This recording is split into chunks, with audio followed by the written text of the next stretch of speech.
One of the smartest scientists who ever lived spent 30 years trying to turn lead into gold. He wasn't a fraud. He wasn't confused. He was Isaac Newton. Could a genius really believe something completely wrong? Not a small mistake, not a rounding error. A full, confident, decades-long belief in something the evidence never supported. Let's set the rules first. We're not talking about people who are simply misinformed, or people who never had access to good information. We're talking about people at the very top of human intelligence. Nobel winners.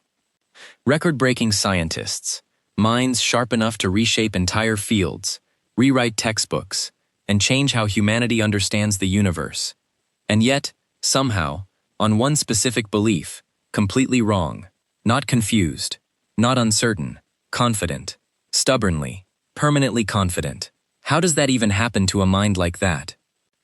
Here's what the research actually shows. And it's stranger, and far more useful to you personally than you'd expect. Start with Newton. He gave us gravity. He gave us calculus. He built the mathematical language that still describes how planets move. But behind closed doors, Newton filled over 1 million words of private notes on alchemy. He believed metals had spirits. He believed lead longed to become gold.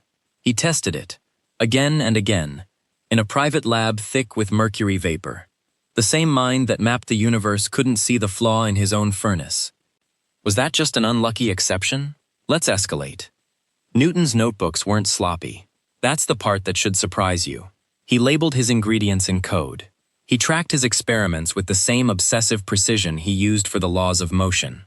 He wasn't guessing randomly in the dark.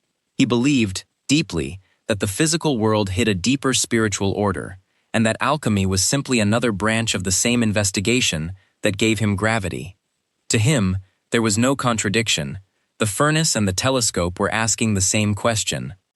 2 centuries later, a different kind of genius fell into a strikingly similar trap.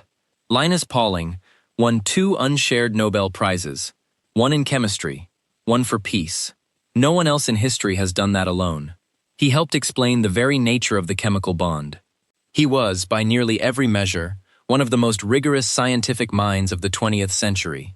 Late in life, Pauling became convinced that massive doses of vitamin C could cure colds, and eventually, he claimed, even cancer.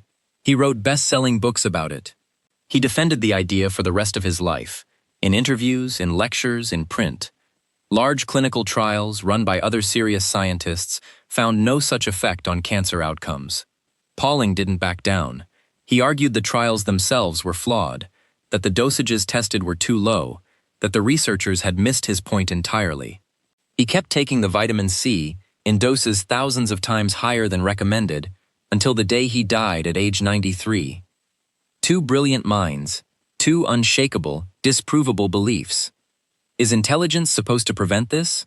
You'd think so. That's the whole assumption baked into how we talk about smart people.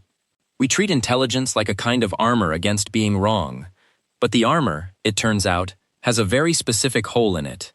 This is where the story gets uncomfortable, because the science says the opposite. Intelligence doesn't just fail to protect you. In some cases, it makes the problem worse.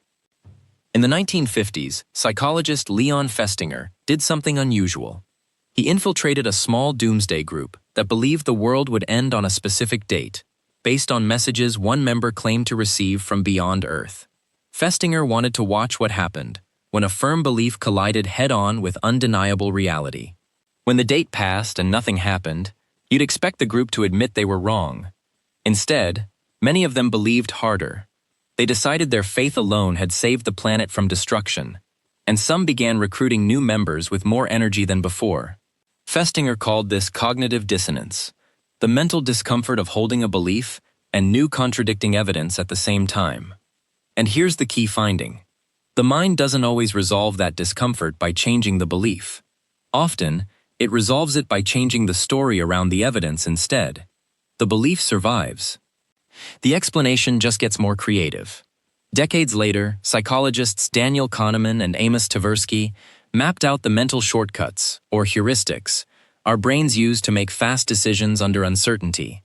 Their research, which eventually earned a Nobel Prize, showed that these shortcuts aren't reserved for less educated minds. Everyone uses them, Doctors misjudge risk, physicists misjudge probability, judges misjudge fairness, without ever noticing the shortcut firing underneath. The shortcuts feel like careful reasoning from the inside. They rarely feel like guessing, and a sharper mind isn't automatically better at catching its own shortcuts. Often, it's just better at building an airtight-sounding argument for a conclusion it already wanted to reach in the first place. That last part is the twist. Because you'd assume more raw intelligence means more accurate beliefs across the board. Less bias. More truth, plain and simple. But researcher Dan Kahan at Yale tested this directly, and the result should make you uncomfortable. He gave people a tricky numerical reasoning problem framed in neutral terms, then gave the exact same underlying problem wrapped in a politically charged topic instead. Among people with strong math skills, accuracy on the neutral version was high, exactly as you'd expect. But on the politically charged version, the smartest participants weren't more accurate. They were more polarized than everyone else in the study. Higher numeracy didn't sand down their bias. It sharpened their ability to defend whichever answer already matched what they wanted to believe. So here's the actual answer. Genius doesn't fail because a brilliant mind can't process evidence. It fails because a brilliant mind is extremely good at building a defense around a conclusion it already loves. Newton didn't lack the tools to test alchemy properly.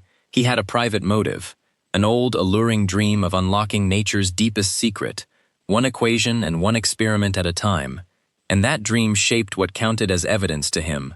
Pauling didn't lack access to data. He had decades of identity built around being the man who was always right, the man who saw further than anyone else in the room. Admitting the vitamin C theory was wrong wouldn't just cost him an argument. It would have cost him a piece of who he believed himself to be. The intelligence wasn't the shield in either case. Sometimes, it was the weapon, aimed at the wrong target, polishing the wrong conclusion until it gleamed. Here's what makes this even stranger. Both men were capable, in other parts of their lives, of ruthless self-correction. Newton revised his own physics repeatedly when the math didn't match observation. Pauling abandoned earlier chemical models the moment better evidence appeared. So the failure wasn't a lack of scientific skill. It was that skill, aimed at a belief they were emotionally unwilling to lose, working overtime in exactly the wrong direction. Now look at where you're standing today. You have more raw information available to you, in your pocket, right now, than either of those men ever had access to in their entire lifetimes combined. And still, misinformation spreads fastest, not among people who feel unsure, but among people who feel completely confident. Confidence isn't proof. It never was. It's a feeling, and feelings are exactly what a sharp, well-practiced mind is best at justifying after the fact, dressed up to look like careful reasoning. Think about the last time you were certain about something political, or medical, or personal. Did you arrive at that certainty by weighing evidence on both sides equally? Or did you notice the moment you decided what you already wanted to be true, and then quietly went looking for reasons to back it up? Almost everyone does the second one, at least sometimes. The uncomfortable truth is that the smarter you are, the better you tend to be at that second move, not the first. So the next time you feel completely certain about something you can't fully explain or prove to a skeptical stranger, pause on that feeling for a second. It doesn't automatically mean you're wrong. Newton wasn't wrong about gravity. Pauling wasn't wrong about everything he claimed across his long career. But certainty was never the test of truth. Testing was. Real evidence, checked honestly, held up even against what you badly want to be true, especially then. Could a genius really believe something completely wrong? History says yes, again and again, at the highest levels human intelligence has ever reached. Newton, staring into a furnace instead of the sky. Pauling, defending a pill bottle instead of his own Nobel-winning instincts. Two of the sharpest minds our species has produced, each with a blind spot built not from stupidity, but from wanting something to be true a little too badly. The real question was never about how smart you are. Intelligence was never the safety net you assumed it was. It's just a tool, and tools can build a fortress around a bad idea just as easily as they can dismantle one. It was always about what you're willing to test, even when testing it might cost you something you don't want to lose.